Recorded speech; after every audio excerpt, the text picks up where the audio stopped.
é o Jornal do Empreendedor, terceira edição. E nos próximos 30 minutos, informação de qualidade. Tudo que interessa ao empreendedor brasileiro está aqui. Eu sou a Raíssa Lomonte e você é muito bem-vindo.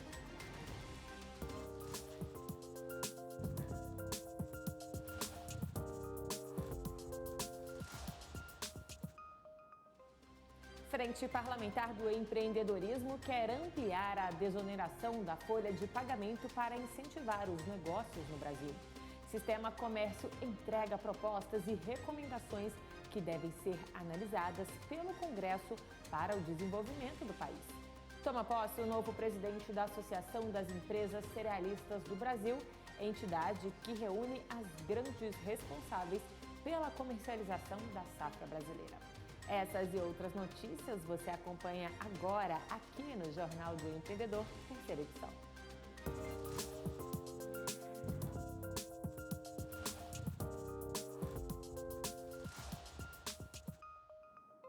A gente já começa essa edição com evento, porque toma posse agora à noite, aqui em Brasília, o novo presidente da ASEBRA, que é a Associação das Empresas Cerealistas do Brasil, entidade que reúne grandes empresas responsáveis pela comercialização da nossa safra, da safra brasileira.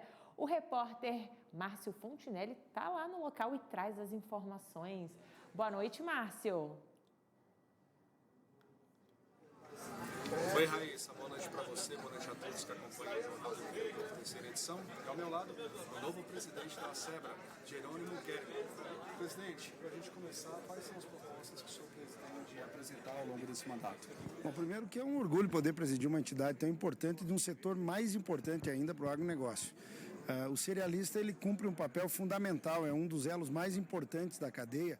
Ele fomenta a produção e articula a comercialização daquilo que é produzido pelos nossos agricultores de todo o país. É um segmento que tem um enorme potencial de representatividade. Essa é uma das metas que nós temos, de aumentarmos o tamanho da entidade, ampliando para vários estados da federação. Ela é uma entidade que tem já uma idade, embora muito jovem, já quase a sua maioridade, né? E com isso agora entra no momento de avançar.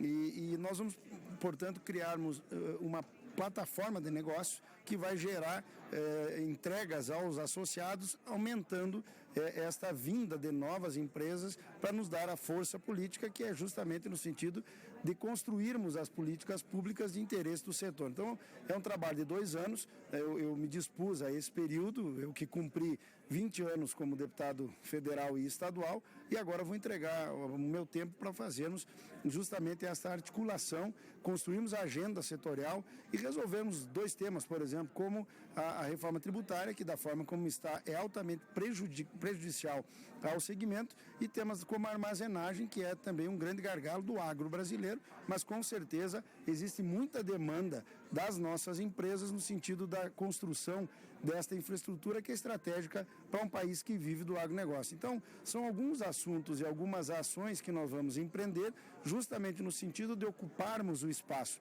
que é do cerealista brasileiro dentro do agro, também politicamente com o fortalecimento da nossa entidade.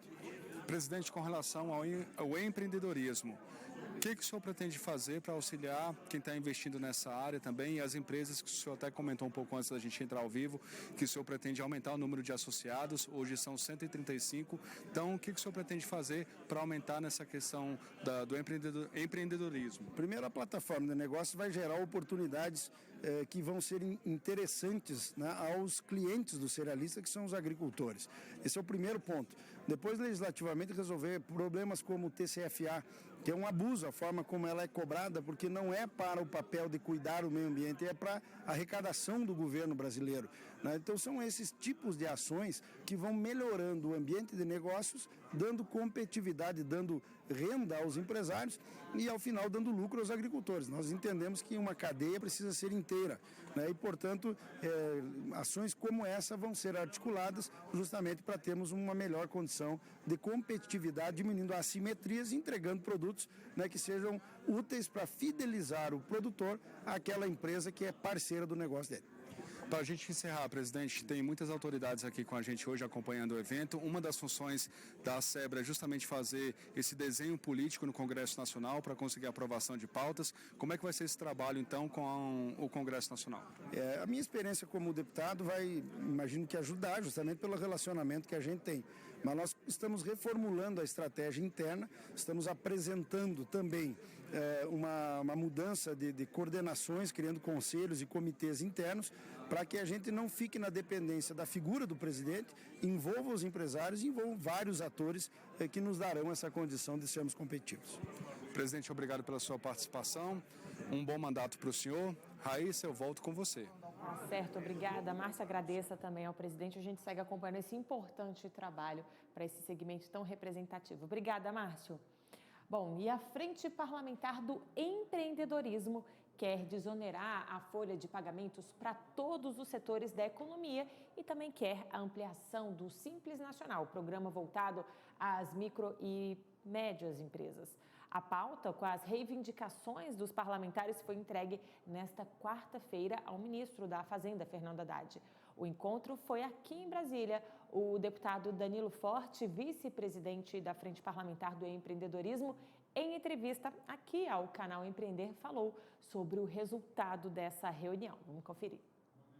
Então, diante disso, houve a garantia, primeiro, por parte do ministro, que ele busca uma reforma neutra, em que não haja nenhuma sobrecarga tributária, porque, inclusive, nós deixamos muito claro que dificilmente o Congresso Nacional votaria uma reforma tributária para aumentar impostos, né, para onerar ainda mais essa carga tributária que já é tão aviltante. E, por outro lado, também a preocupação de manter, né, as empresas. E aí houve a garantia também que não haverá alteração no Simples. Ou seja, as pequenas empresas, as microempresas, que são tributadas pelo Simples, elas agora têm um conforto maior, porque ficou evidenciado pelo próprio ministro que não haverá carga tributária, aumento de carga tributária ou mudança na formulação do Simples. Isso foi muito importante. Avançamos no debate sobre as compensações com as mudanças que vão acontecer em alguns segmentos, né? Eu acho que a principal, inclusive, eu coloquei lá, e que o ministro incorporou a ideia, de irmos com força para a questão da evasão fiscal, né? Nós temos vários segmentos de evasão fiscal no país, né? Inclusive que passam aí pelos jogos, pelas big techs, pelo comércio eletrônico internacional, que hoje usufrui, né, de uma metodologia que simplesmente não paga imposto, né? Inclusive fechando empresas do Brasil, né, e dando prejuízo ao segmento do varejo de forma muito intensa e gerando desemprego. Então, essa equação, esse equilíbrio poderia se dar exatamente nesse combate à evasão, atingindo esses segmentos que estão fora da arrecadação tributária do país, dando equidade e, por outro lado, também diminuindo a carga sobre os grandes geradores de emprego, principalmente no que diz respeito à indústria, que a indústria brasileira está perdendo competitividade. O deputado Danilo Forte, na avaliação dele, há um clima até favorável no Congresso para aprovação da reforma tributária, criando aí esse imposto de valor agregado sem que novos impostos sejam incluídos. Bom, outro parlamentar que defende o empreendedorismo brasileiro é Max Lemos, do Rio de Janeiro, que está aqui nos nossos estúdios. Deputado, seja muito bem-vindo. Obrigada pela sua participação aqui com a gente. Olha, eu agradeço o convite para estar falando para o Brasil. É isso aí. Deputado, começando, o senhor nesse momento está sem partido, mas nessa semana ainda o senhor vai se filiar a isso? Vamos trazer aqui um spoiler. Não, é verdade. Eu muito feliz de estar voltando. Depois de 28 anos, eu comecei minha carreira política no PDT. Fiquei 25 anos no MDB e agora a oportunidade, um convite muito especial de voltar para o PDT. E nós vamos aceitar o convite e já nós vamos estar nas fileiras do PDT. Tá certo, só esclarecendo isso ao nosso público, né? Mas vamos começar o nosso bate-papo então, deputado, pela reforma tributária. Esse tema a gente sabe que gera até divergências, né? Tramitam no Congresso duas PECs que priorizam a reforma tributária, não é isso? Com a redução de impostos. Como, deputado, na prática elas podem melhorar a vida dos empreendedores? Com a sua avaliação da reforma tributária? Olha, primeiro nós precisamos de verdade fazer um pacto para não ter novos tributos. Você não pode aumentar a carga tributária. Segundo, tem que descomplicar um pouco a questão dos tributos no país. Você vai hoje no primeiro mundo, você vai nos países mais desenvolvidos, a quantidade de impostos são menores.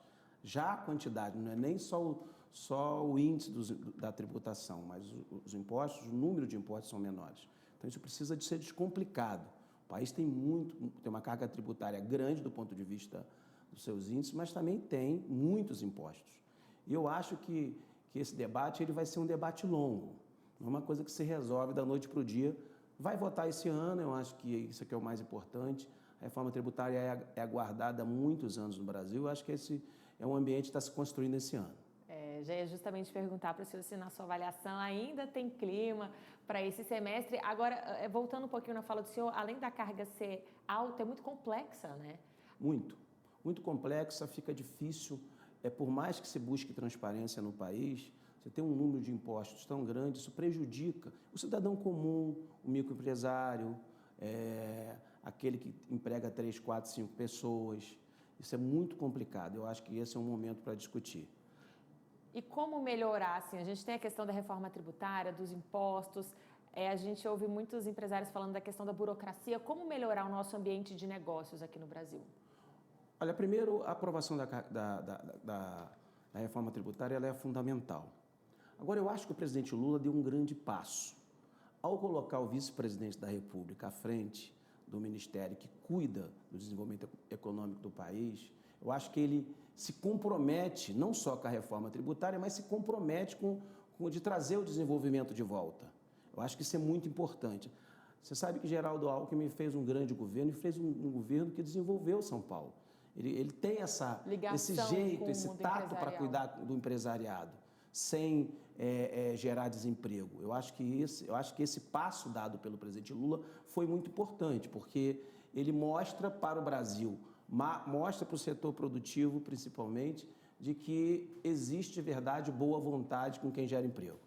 E eu sei que o senhor teve um foco em cargos anteriores nessa questão também, de empreendedorismo, até de moradia também.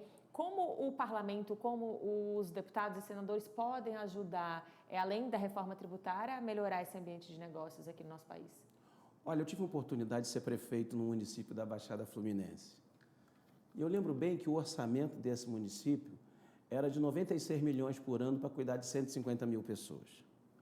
E não tinha saída, era uma cidade miserável. E a saída que a gente encontrou foi recuperar o distrito industrial existente. Isso permitiu que a gente mudasse a vida das pessoas. Nós tiramos um orçamento de 96 milhões por ano para 460 milhões. Através de quê? Do crescimento, atraindo novas empresas. Quando você investe nas indústrias, emprega a gente da cidade, você gera o poder de compra. Esse poder de compra aquece o comércio com isso emprega mais. E nós tivemos essa experiência. Muitas pessoas me perguntaram hoje, quando eu tomei posse como membro efetivo da Comissão de Relações Exteriores, por que eu optei vindo da Baixada Fluminense no Rio de Janeiro? Porque eu acho que nós precisamos, uma das coisas que nós precisamos defender fortemente, eu fiquei muito feliz de ver ontem o vice-presidente Alckmin na CNC, ontem no encontro da CNC, falar da necessidade da gente gerar credibilidade internacional. Quando uma das comissões que eu quis participar foi essa. Chegou a hora de você gerar credibilidade, fazer intercâmbio, mostrar que o Brasil vive um ambiente positivo, de que há estabilidade política para você atrair novas empresas.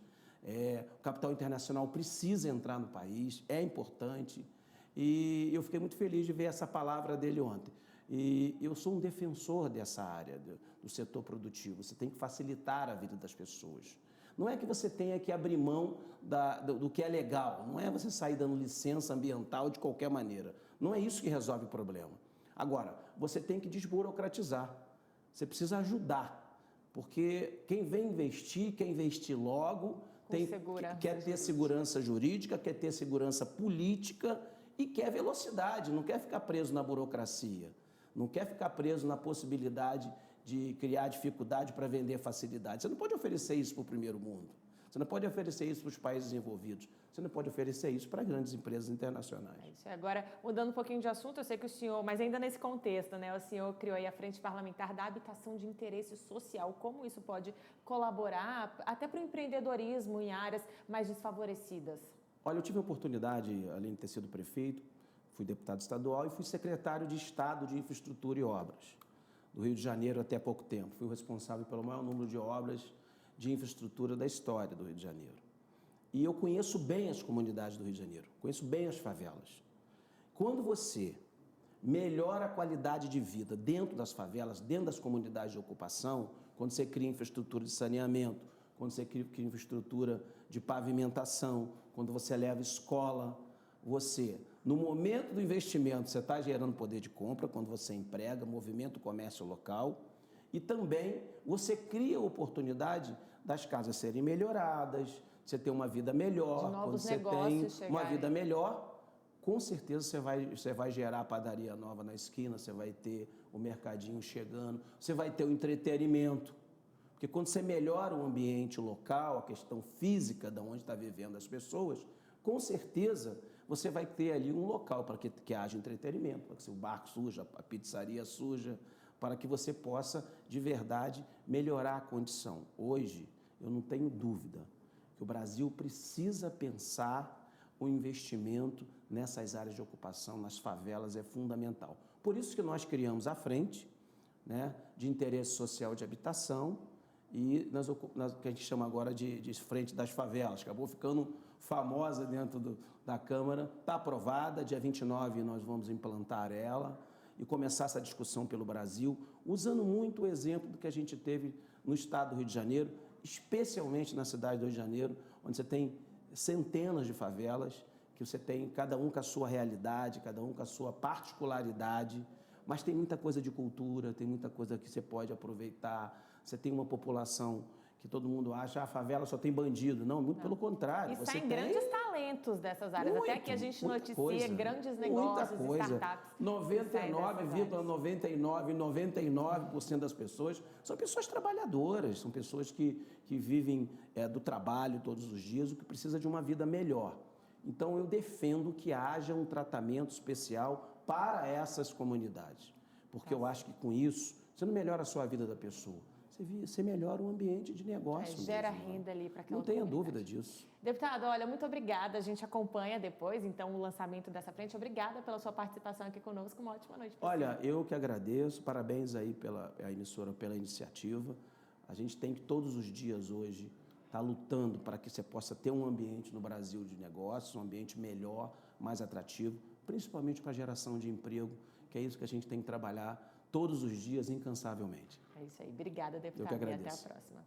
Bom, pessoal, a gente vai para um rápido intervalo e daqui a pouco seguimos com o Jornal do Empreendedor, terceira edição. Até já.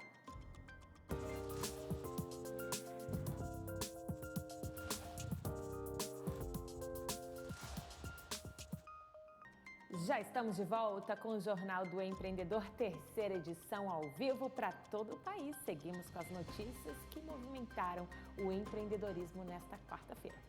Parlamentares e empresários se reuniram no Centro Internacional de Convenções do Brasil e no encontro, representantes do sistema comércio entregaram propostas e recomendações que devem ser analisadas pelo Congresso Nacional para o desenvolvimento do país. Mais de 200 autoridades políticas dos poderes legislativo e executivo estiveram na solenidade de entrega do documento.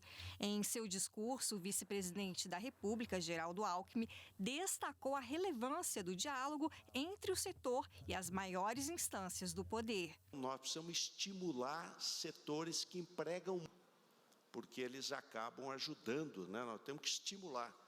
Tenha mais trabalhadores, cresça a sua empresa, registre os seus empregados, que nós vamos poder avançar mais. Também presente no evento, a ministra do Turismo, Daniela Carneiro, afirmou que a ocasião de entrega de propostas permite ao governo estabelecer políticas públicas mais assertivas para o turismo no país. A política pública voltada para o turismo, ela é muito forte, porque a gente transforma vidas. Eu, como parlamentar também, eu sempre procurei estar atenta a todas as demandas dos eleitores, fazer uma política pública, uma política efetiva, uma política de resultados. E o Ministério do Turismo tem esse grande potencial de transformar a vida das pessoas, de levar para as pessoas dignidade. Com o objetivo principal de representar e defender as principais atividades do comércio brasileiro, além de atender aos interesses nacionais, a Federação do Comércio de Bens, Serviços e Turismo agrega mais de 1.000 sindicatos dos diversos setores da economia. Juntos, representam cerca de 5 milhões de empresas, que impactam a economia com a geração de mais de 25 milhões e meio de empregos diretos e formais no país.